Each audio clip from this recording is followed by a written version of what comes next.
Hello friends, आपके अपने YouTube channel friendly पढ़ाई के अंदर आपका स्वागत है। आज का जो हमारा टॉपिक है वो है हरियाणा की नदियाँ।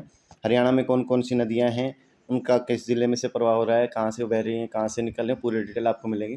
तो हमारे हरियाणा की नदियाँ हैं जो उसके अपवाह तंत्र मतलब उसके बहने के जो तंत्र हैं, तरीके हैं, वो दो हैं आपके पास। दो भागों में बांटा जाता है हरियाणा के अपवाह तंत्र को।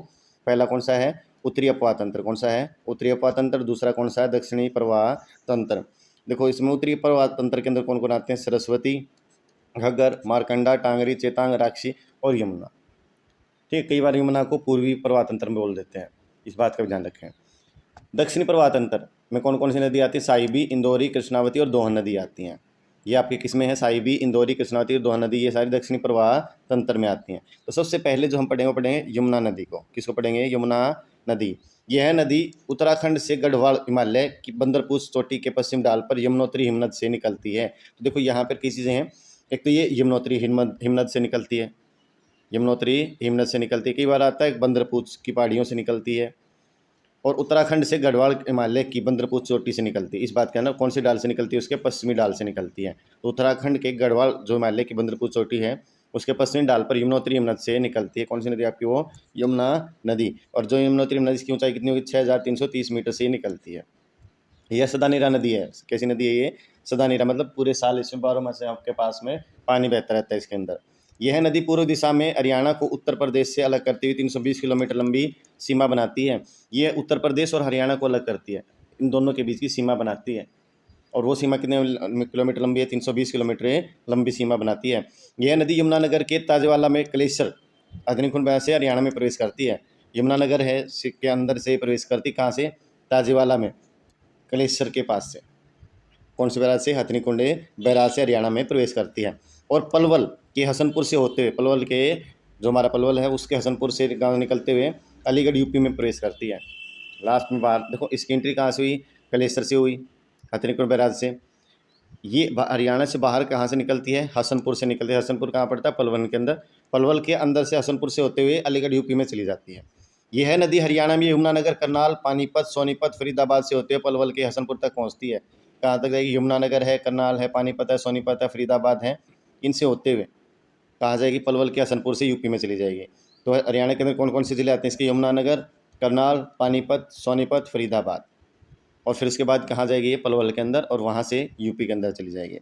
गंगा की सबसे बड़ी सहायक नदी है ये। गंगा की सबसे बड़ी सहायक नदी कौन सी है आपकी? यमुना नदी है। राज्य में सोम, पथराला, बूंदी, बूढ़ी गंगा बोलते हैं कई बार। सोम, पथराला, बूढ़ी गंगा इसकी सहायक नदियाँ हैं। देखो, गंगा की सहायक नदी कौन सी आपकी? यमुना है। लेकिन यमुना की सहायक नदियाँ कौन सी हरियाणा के अंदर? सोम, पथराला, बूंदी, बूढ़ी गंगा इसकी सहायक नदी हैं।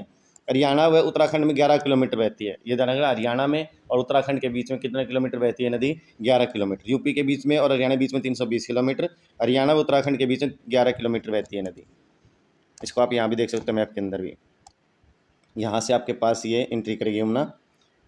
यमुनानगर से करनाल, पानीपत, सोनीपत होते हुए फरीदाबाद होते हुए यहाँ से पलवल से हसनपुर से बाहर निकल जाएगी। ये आपकी कौन सी नदी रहेगी? यमुना नदी रहेगी। इसके बाद में आपके पास में इसी के पॉइंट्स हैं आगे।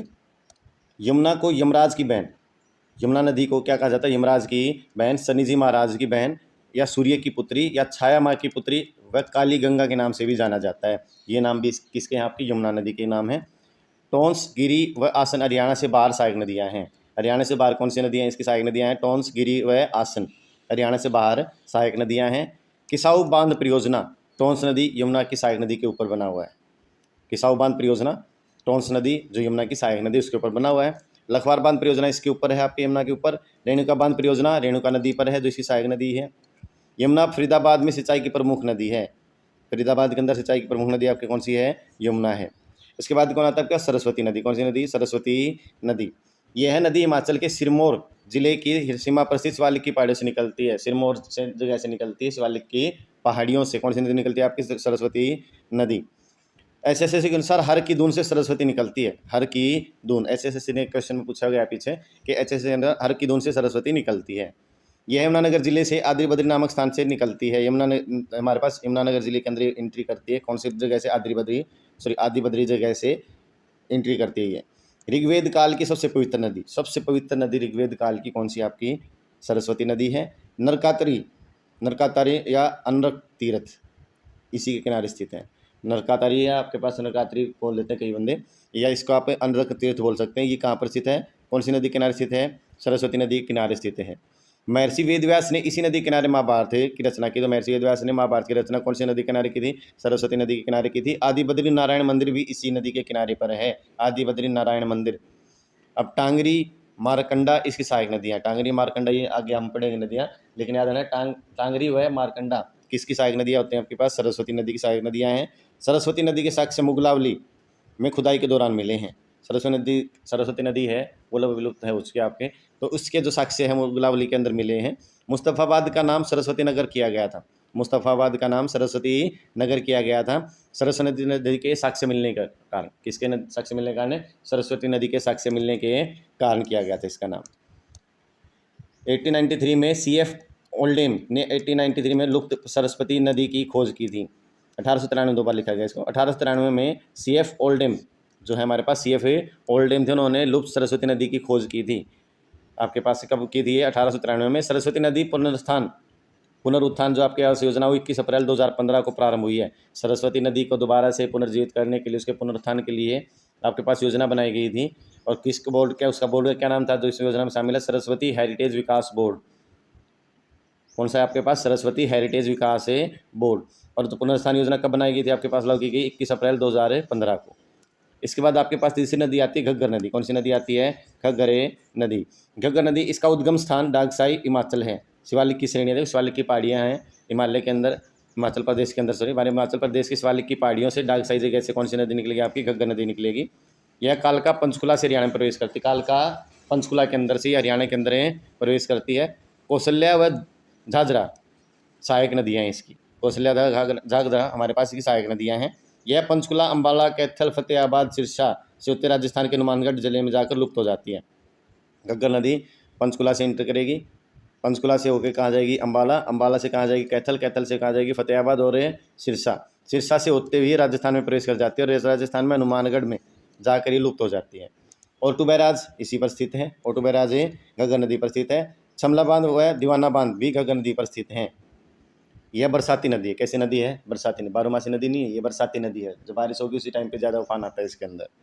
यह हरियाणा की सबसे बड़ी मौसमी नदी है। कैसी नदी है ये, हरियाणा की मौसमी नदी है। यह इसकी लंबाई कितनी है, 292 किलोमीटर हरियाणा के अंदर। कौशल्या बांध इसी पर स्थित है, कौशल्या बांध इसी के ऊपर स्थित है। यह टोहाना में 2 बार प्रवेश करती है। यह नदी टोहाना के अंदर एक बार एंट्री करते फिर से बाहर जाने के लिए दोबारा से फिर से टोहाना में आती है, पंजाब वगैरह के थ्रू होते हुए। तो यह टोहाना में कितनी बार प्रवेश करती है, 2 बार प्रवेश करती है हरियाणा में। यह नैली नामक बाढ़ के मैदान का निर्माण करती है। तो नैली नामक बाढ़ के मैदान का निर्माण कौन सी नदी करेगी, आपकी घग्गर नदी करेगी। कौन सी नदी करेगी, घग्गर नदी करेगी। इसके बाद आती है आपकी टांगरी नदी। कौन सी नदी आती है, टांगरी नदी। इसका उद्गम स्थल मोरनी हिल्स, मोरनी की पहाड़ियाँ जो शिवालिक श्रेणी के अंदर, वहाँ से पंचकुला से होता है। टांगरी नदी का उद्गम कहाँ से आपके पास है, मोरनी की पहाड़ियाँ, मोरनी हिल्स बोल लीजिए, शिवालिक श्रेणी के अंदर से पंचकुला में। मारकंडा नदी प्रमुख सहायक नदी, मारकंडा की सबसे प्रमुख सहायक नदी कौन सी है, टांगरी नदी। कौन सी है, टांगरी नदी है आपके पास। यह अंबाला जिले में उमरा नाले के समांतर बहते हुए मुलाना के निकट मारकंडा नदी से मिलती है। देखो अंबाला जिले में, ये आपके पास पंचकुला से निकली, वहाँ से जाइए अंबाला में, अंबाला के अंदर उमरा नाले के समांतर बहते, उमरा नाला उसके समांतर बहती है और फिर वो मुलाना के निकट जाकर मारकंडा नदी में मिल जाती है। मुलाना के पास जाकर कहाँ मिलेगी, मारकंडा नदी, क्योंकि मारकंडा की सहायक नदी है। बलियाली तथा आमरी सहायक नदियाँ, इसकी सहायक नदियाँ कौन कौन सी हैं, बलियाली तथा आमरी इसकी सहायक नदियाँ हैं। इसके बाद आती है मारकंडा नदी। कौन सी नदी आएगी आपके पास है, मारकंडा नदी। मारकंडा नदी प्राचीन नाम है, मारकंडा नदी का प्राचीन नाम क्या है, अरुणा। मारकंडा नदी का प्राचीन नाम क्या है, अरुणा नाम है। महर्षि मार्कंडेय के नाम पर इसका नाम मारकंडा पड़ा। महर्षि मार्कंडेय ऋषि होते थे, उनके नाम पर इसका नाम क्या रखा गया, मारकंडा रखा गया। इसका उद्गम स्थल हिमाचल प्रदेश वाली पहाड़ियों से धरतीधर श्रेणी से होता है। मारकंडा नदी कौन सी श्रेणी से निकलती है, धरतीधर श्रेणी से निकलती है। और धरतीधर श्रेणी कौन सी पहाड़ियों में पाएगी, आपकी शिवालिक की पहाड़ियों में, हिमाचल प्रदेश में। हरियाणा में अंबाला के काला अम नामक स्थान से प्रवेश करती है। अंबाला में काला अम नाम के स्थान से ये हरियाणा में प्रवेश करती है। देखो हिमाचल प्रदेश में इसका क्या उद्गम स्थल है, धरतीधर की श्रेणियाँ, वहाँ से निकल के ये अंबाला हरियाणा में प्रवेश करती है। कौन सी जिले से, अंबाला जिले से। और अंबाला में कौन सी जगह से, काला अम के नाम से स्थान है, वहाँ से प्रवेश करती है। इसकी सहायक नदियाँ कौन कौन सी हैं, नकटी, रण व बेगना। यमुना मारकंडा नदी की सहायक नदियाँ और कौन कौन सी हैं, नकटी, रण व बेगना। टांगरी तो इसकी सहायक नदी है ही आपके पास में। मारकंडा नदी टांगरी इसकी प्रमुख सहायक नदी है। टांगरी मारकंडा की सबसे प्रमुख सहायक नदी है, लेकिन इससे अलग भी इसकी कौन कौन सी, नकटी, रण व बेगना। नकटी, रण व बेगना इसकी सहायक नदियाँ भी हैं। कैथल अम्बाला तथा कुरुक्षेत्र जिलों से बहती है। कहाँ कहाँ से बहती है? कैथल अम्बाला कुरुक्षेत्र से बहती है। और ये यहाँ से बहते हुए कहाँ जाती है? सनिसा झील पेवा के पास में, सनिसा झील में जाके मिल जाती है। अम्बाला कुरुक्षेत्र में बाढ़ का मुख्य कारण कौन सी नदी आपके पास नदी है? मारकंडा नदी है अम्बाला व कुरुक्षेत्र में। ये बात पहले पूछी गई है। अम्बाला तथा कुरुक्षेत्र में बाढ़ का मुख्य कारण कौन सी नदी है? मारकंडा नदी है। इसके बाद आपके पास नदी आती है चेतांग नदी। उपनाम इसके कौन कौन से हैं? चितंग और चौतंग नदी। चौटांग नदी बोल देते कई बार, चौतंग नदी, चितंग नदी, चेतांग नदी। उद्गम स्थल शिवालिक की पहाड़ियों से निकलती है।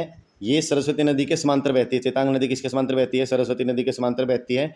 ऋग्वेद में इसका नाम क्या? दृश्यवती। ये पूछा गया क्वेश्चन है। दृश्यवती किसका नाम है? चेतांग नदी का नाम है। राक्षी नदी की सहायक नदी है। राक्षी नदी की ये सहायक नदी है। सीसवाल हिसार इसी के किनारे स्थित है। सीसवाल जो गांव हिसार में है वो आपके पास में किसके किनारे पर स्थित है? वो चेतांग नदी के किनारे स्थित है। उसके बाद कौन सी नदी आ गई आपके पास? राक्षी नदी। कौन सी नदी है? राक्षी नदी। इसका उद्गम यमुनानगर जिले के बिलासपुर के पास शाहपुर गांव के मैदानी क्षेत्र से हुआ है। राक्षी नदी यमुनानगर जिले जो यमुनानगर जिला है उसके बिलासपुर के पास से, शाहपुर गांव के पास से मैदानी क्षेत्र से होता है। उपनाम राका नदी। राक्षी नदी का दूसरा नाम क्या है? राका नदी है। दक्षिण पश्चिम से बहती हुई लाडवा नामक स्थान से चेतांग नदी में मिल जाती है। दक्षिण पश्चिम से बहती हुई ये कहाँ मिल लाडवा नामक स्थान पर जाकर कहाँ किसे मिल जाती है? चेतांग नदी में मिल जाती है। राक्षी नदी किसकी सहायक नदी होगी आपके पास? चेतांग नदी की। यह एक मौसमी नदी है, मतलब बारिश वगैरह के टाइम पे इसमें पानी आता है, फिर ये यहाँ से उद्गम होता है, इसका पानी इकट्ठा होकर और फिर ये क्या करती है? दक्षिण पश्चिम से बहती लाडवा नामक स्थान पर जाकर चेतांग नदी में मिल जाती है। तो ये नदियाँ थी आपके उत्तरी प्रवाह तंत्र के लिए। अब आपकी कौन सी आपके पास आ गया? दक्षिणी प्रवाह अपवाह तंत्र। दक्षिणी अपवाह तंत्र। अब दक्षिणी अपवाह तंत्र में सबसे पहले कौन सी आई नदी आपकी? साहिबी नदी। कौन सी नदी ले रहे हैं? साहिबी नदी। तो इसके बारे में सबसे पहली बात ये है, दक्षिण हरियाणा की सबसे प्रमुख नदी कौन सी है? साहिबी नदी है। दक्षिण हरियाणा की सबसे प्रमुख नदी कौन सी है? साहिबी नदी है। जयपुर राजस्थान के मनोहरपुर के पास बहरोड की पहाड़ियों से निकलती है। यह जयपुर राजस्थान के मनोहरपुर के पास बहरोड की पहाड़ियाँ, बहरोड की जो पहाड़ियाँ हैं वहाँ से आपके पास ये नदी निकलती है, साहिबी नदी राजस्थान से। इसका उपनाम क्या क्या है? जगदाद्री व साबी नदी। इसके दो नाम और हैं साहिबी नदी के आपके पास में, साबी नदी या जगदाद्री। कोट कासिम रेवाड़ी से हरियाणा में प्रवेश करती है। तो इसकी उत्पत्ति कहाँ से हुई? बहरोड की पहाड़ियों से, राजस्थान से, जयपुर के पास से। और ये हरियाणा में कहाँ से एंट्री करती है? कोट कासिम रेवाड़ी से। कोट कासिम में रेवाड़ी की जगह से आपके पास में हरियाणा में प्रवेश करती है। अगर देखो, अगर ये मेनली तुम्हारा यही है इसका, अगर ये ना दिया हो तो आपके पास दूसरा ऑप्शन मिलेगा, दारूहेड़ा रेवाड़ी से प्रवेश करती है। क्या आ जाएगा आपके पास? दारूहेड़ा रेवाड़ी से प्रवेश करती है। इन दो में से आपको एक मिलेगा ऑप्शन हरियाणा में प्रवेश करने की जगह के लिए। दारूहेड़ा रेवाड़ी के पास इस पर मसानी बांध बना हुआ है। दारूहेड़ा रेवाड़ी के पास में मसानी बांध कौन सी नदी पर? आपका मसानी बांध आपके साहिबी नदी के ऊपर होगा। यह रेवाड़ी से गुरुग्राम झज्जर से होते हैं। देखो ये रेवाड़ी में एंट्री करती है, रेवाड़ी से कहाँ जाएगी? गुरुग्राम से झज्जर, झज्जर से होते नजफगढ़ नाले से होते हुए दिल्ली में यमुना नदी में मिल जाती है जाके। रेवाड़ी से निकल के गुरुग्राम झज्जर से होते हुए नजफगढ़ नाला जो है, नजफगढ़ जो नाला है उससे होते दिल्ली में यमुना नदी में मिल जाती है जाके। कहाँ मिल जाएगी? यमुना नदी के अंदर मिल जाती है जाके। भारतीय सर्वेक्षण विभाग के अनुसार रेवाड़ी के निकट मसानी ग्राम के बाद मरुस्थलीय क्षेत्र में विलीन हो जाती है। देखो यहाँ हमने ऊपर क्या कहा? रेवाड़ी से गुरुग्राम, झज्जर, नजफगढ़ नाले से होते हुए दिल्ली में यमुना नदी में जाके मिल जाती है। लेकिन भारतीय सर्वेक्षण विभाग के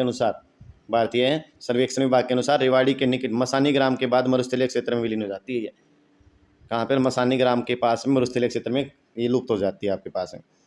अरावली से निकलने वाली नदियां दक्षिण की ओर बहती हैं, जबकि साहिबी नदी जयपुर अलवर के उत्तर की ओर बहती है। ये जयपुर और अलवर के उत्तर दिशा की ओर बहती है। बाकी नदियां इसके में क्या रहेगी? दक्षिण की तरफ बहती है, ये उत्तर की तरफ बहती है।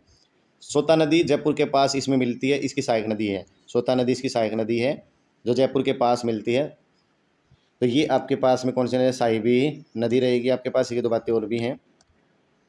तो सॉरी आपके पास दोहन नदी। कौन सी नदी आ गई? दोहन नदी। उद्गम स्थल क्या है? डोसी की पहाड़ियाँ। डोसी की पहाड़ियों से कौन सी नदी निकलती है आपकी? दोहन नदी निकलती है।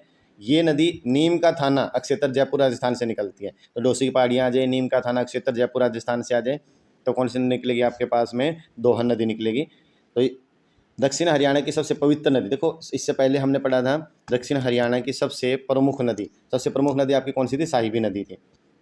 और दक्षिण हरियाणा की सबसे पवित्र नदी, दक्षिण हरियाणा सबसे पवित्र नदी कौन सी है? दोहन नदी है आपके पास में। दोहन नदी महेंद्रगढ़ से हरियाणा में प्रवेश करती है और बसी नामक स्थान पर लुप्त हो जाती है। ये कहाँ जाकर लुप्त हो जाती है? बसी नामक स्थान पर जाकर लुप्त हो जाती है। हरियाणा में लंबाई इसकी 50 किलोमीटर, राजस्थान में इसकी लंबाई 29 किलोमीटर। हरियाणा में कितनी लंबाई में बहती है? 50 किलोमीटर बहती है, राजस्थान में 29 किलोमीटर। ये मौसमी नदी है और साइबे नदी के साथ साथ बहती है। किसके साथ बहती है? साइबे नदी के साथ बहती है। यह नदी देखो, इसको पवित्र माना जाता है। इसको पवित्र क्यों माना जाता है? क्योंकि यह नदी भृगु ऋषि की पत्नी दिव्य पूर्णिमा के नेत्र से निकलती है। भृगु ऋषि की पत्नी की दिव्य पूर्णिमा के नेत्रों से निकलने के कारण इसको पवित्र नदी माना गया है। इसके बाद आपके पास कौन सी नदी आती है? इंदौरी नदी। नूह के निकट मेवात की पहाड़ियों से निकलती है। नूह के निकट, नूह हमारे पास जो है मेवात, उसकी पहाड़ियों के पास से निकलती है। नूह मेवात की पहाड़ियों से निकलती है इंदौरी नदी। इंदौरी किले के पास उद्गम के कारण इसका नाम इंदौरी पड़ा। इंदौरी किला जो है उसके पास से निकलने के कारण इसका नाम क्या रखा गया? इंदौरी नदी रखा गया है। ये दो भागों में बढ़ जाती है आगे जाके। एक भाग रेवाड़ी में चला जाता है, जबकि दूसरा भाग पटौती गुरुग्राम के निकट साइबी नदी में जाकर मिल जाता है। इसके दो भाग हो गए, एक रेवाड़ी में जाएगा और दूसरा भाग कहाँ जाएगा? गुरुग्राम के अंदर, पटौदी के अंदर, जिसके में जहाँ से निकली वो कहाँ चली जाती है? साइबी नदी में जाकर मिल जाती है। इसका पुराना नाम अंशुमती या आसुमती है। पुराना नाम क्या है? अंशुमती या आसुमती नाम है किसका? इंदौरी नदी का। राज्य में प्रवाह, राज्य में प्रवाह कितना है इसका? 50 किलोमीटर। राज्य में ये कितनी बहती है? हमारे 50 किलोमीटर बहती है इंदौरी नदी। और ये बरसाती नदी, कैसी नदी है? बरसाती नदी है आपके पास में। और सबसे आखिर में दक्षिण पारतंत्र में आपके पास कौन सी नदी आ रही है? कृष्णावती नदी या कंसावती नदी। कृष्णावती नाम ज़्यादा प्रसिद्ध है, कंसावती इसका मिल सकता है आपको नाम। यह नदी राजस्थान की अरावली पहाड़ियों से निकलती है। राजस्थान की अरावली की पहाड़ियों से निकलती है। राजस्थान की अरावली पहाड़ियों से कौन हमारे पास नदी निकलेगी? कृष्णावती नदी निकलेगी, उत्तरी तरफ बहती हुई है। यह नदी नीम का थाना, रेवाड़ी, कोसली, झज्जर आदि से प्रवाहित होते हैं, अंत में बहरोड नाले में जाकर मिल जाती है। कृष्णावती नदी नीम का थाना से बहते हुए रेवाड़ी में, रेवाड़ी से कोसली, झज्जर होते हुए कहाँ प्रवाहित होता? हमारे पास लास्ट में कहाँ गिर जाएगी? बहरोड के नाले में गिर जाती है। झज्जर में जाके दो भागों में विभक्त हो जाती है। इसका एक भाग झज्जर जिले के दक्षिण में विलुप्त हो जाता है और जबकि दूसरा भाग बहरोड नाले में जाके मिल जाता है। ये बात हमने ऊपर पढ़ ली, बहरोड के नाले में जाके मिल जाती है। तो इसको एक तरीके दो भागों में बांटा जा सकता है कृष्णावती नदी को। एक भाग झज्जर जिले में दक्षिण में बहता है, वो तो उस समय के बाद विलुप्त हो जाता है, जबकि आपके पास दूसरा भाग कहाँ गिरता है? जाके बहरोड नाले के अंदर जाके गिरता है। अगर आपको वीडियो अच्छी लगी है तो वीडियो को लाइक कीजिएगा, आपके फ्रेंड्स के साथ शेयर कीजिएगा और चैनल को सब्सक्राइब कीजिएगा।